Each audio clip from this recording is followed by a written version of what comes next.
तर मुंबईचं हृदय असलेल्या आरे वसाहतीला आता भूमाफियांची वायवी लागली आहे। परिसरात दिवसाढवळ्या 500 ते 1000 स्क्वेअर फुटांची बेकायदेशीर अतिक्रमणं सर्रास उभी राहतात। विशेष म्हणजे प्रशासनाच्या नगाखाली हे सुरू असतानाही कोणतीही कारवाई होत नसल्यानं यात थेट अधिकाऱ्यांचे साटेलोट असल्याचा गंभीर संशय आता निर्माण झालाय।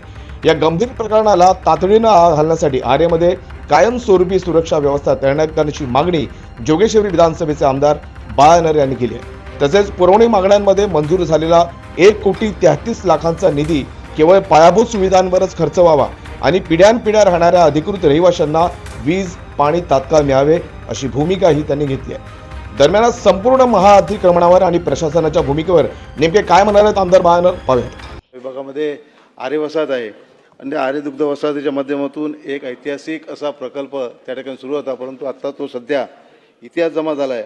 अध्यक्ष महोदय, त्या ठिकाणी आरे वसाहतच्या माध्यमातून त्या ठिकाणी जी निर्माण केली तर उद्देश खऱ्या अर्थाने मुंबईला दूध पुरवठा करण्यासाठी होता। आज ती पूर्ण बंद जरी झाली तर त्या ठिकाणी असलेली जमीन आणि त्या ठिकाणचं असलेलं नैसर्गिकपणा राखणं अत्यंत गरजेचं आहे। मी एक तर 2-3 मुद्द्यामध्ये मी आपल्या या ठिकाणी लक्ष केंद्रित करू इच्छितो। आरे वसाहतीमध्ये मोठ्या प्रमाणावर अतिक्रमण सुरू आहे आणि त्या ठिकाणी अनेक झोपड्या तर आहेत, संरक्षित झोपड्या आहेत, पण दिवसागणिक मोठ्या प्रमाणावर बांधकाम देखील चालू आहे। मला वाटतं 400-500 फुटाचं 1000 फुटाचं बांधकाम त्या ठिकाणी होतं आहे आणि मला वाटतं यामध्ये आपलं प्रशासकीय अधिकारी या ठिकाणी सामील आहेत असं वाटतं आहे। त्याच्यावर कोणीतरी बंदी आणणं, आळा घालणं अत्यंत गरजेचं आहे।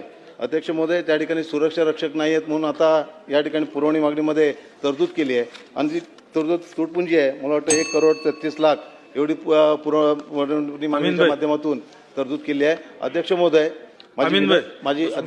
माझी विनंती आहे